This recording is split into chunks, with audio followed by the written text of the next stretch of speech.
क्योंकि आपका जो फॉर्म भरा गया है ना सीजीएल का, सीएचएसएल का, सब में फॉर्मेट पुराना वाला ही चल रहा है आपका एग्जाम सेंटर। लेकिन जो एग्जाम सेंटर इस कंपनी के पास है, मतलब वहां पे जो सेंटर है वो नहीं है रियल में। तो अगर आप देखें टोटल सेंटर को भी मिला ले तो बहुत कम सेंटर होंगे। तो क्या जो सीजीएल का एग्जाम होगा उसको ये कंपनी इतना एडजस्ट कर पाएगी कि सभी को एग्जाम सही ढंग से और सही तरीके से और पास दिला सके? वो सबसे बड़ा मुद्दा बना हुआ है। हेलो स्टूडेंट्स, क्या हाल आपका? आशा करता हूँ अच्छे होंगे, स्वस्थ होंगे। तो जो ये इन्फॉर्मेशन आपके लिए बहुत ज़रूरी है।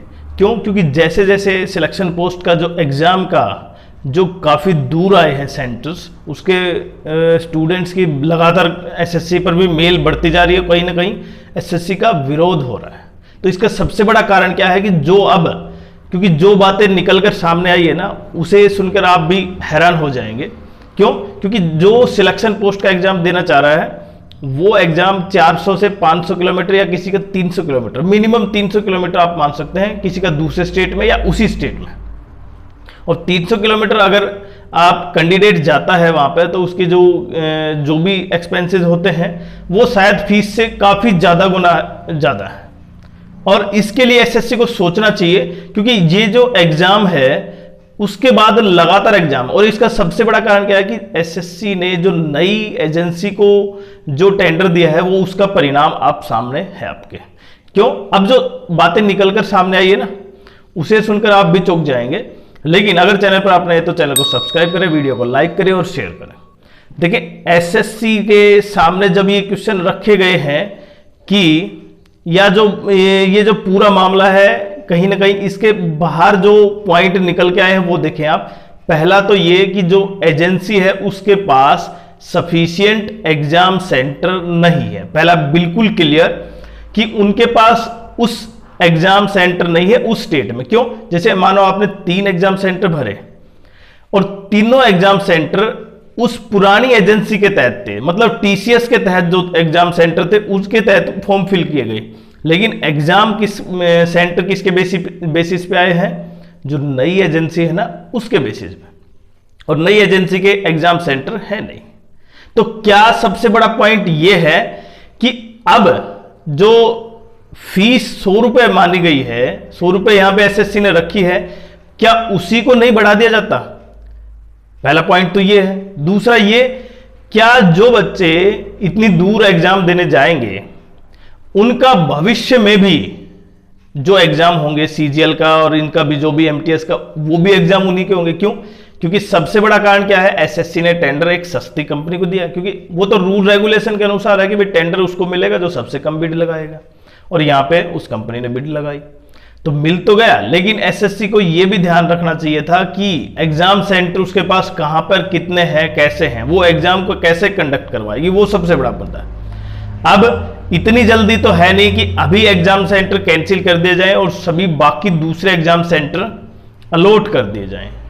और ये एक बहुत बड़ा पेच बना हुआ है, क्योंकि आप चाहे इसके लिए कितना मान सकते हैं कि ये चेंज हो सकता है, लेकिन आप ये माने ये लगभग चेंज नहीं होगा, क्योंकि अलॉट हो चुके हैं। और तीसरा सबसे इंपॉर्टेंट पॉइंट कि जो बच्चे यहां पे जिसको तीनों ऑप्शन फिल नहीं है, अगर ऐसा होता कि उस स्टेट में कोई सेंटर नहीं है तो बच्चे फिर उसके लिए प्रिपेयर होके तब उसकी तैयारी करते।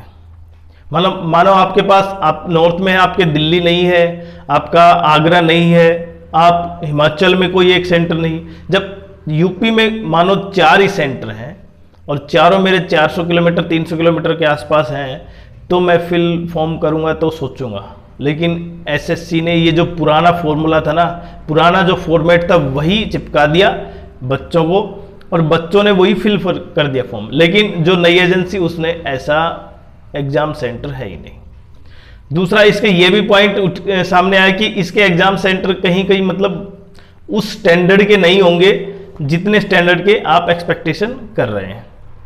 तो क्या एसएससी को नए एग्जाम सेंटर अभी अपने बेसिस पर अलॉट करने चाहिए, जिससे कि उन बच्चों को पास सेंटर मिले? लेकिन ये इतनी आसानी चीज नहीं है, आसान चीज नहीं है कि एसएससी अपने एक्सपेंस पर ये चीज करे। तो ये जो चीज सामने निकल के आ रही है कि एक तो एसएससी ने टेंडर दिया सस्ती कंपनी को, ठीक है, कंपनी सस्ती नहीं, कंपनी को जो सस्ती बिड लगाई थी उसको। दूसरा, कंपनी के पास एग्जाम सेंटर नहीं है कहीं कहीं किसी स्टेट में, तो इसलिए आपको दूर जाना पड़ रहा है। तीसरा, क्या भविष्य में भी जो एग्जाम होंगे, क्योंकि ये एग्जाम स्टार्ट इसके बाद लगातार एग्जाम है, तो उनमें भी बच्चों को बाहर जाना पड़ेगा, या उससे पहले क्या ये एजेंसी इतना एडजस्ट कर पाएगी कि सभी को एग्जाम सेंटर अलॉट कर पाए उस स्टेट में जो एसएससी का फॉर्मेट है। क्योंकि आपका जो फॉर्म भरा गया है ना सीजीएल का, सीएचएसएल का, सब में फॉर्मेट पुराना वाला ही चल रहा है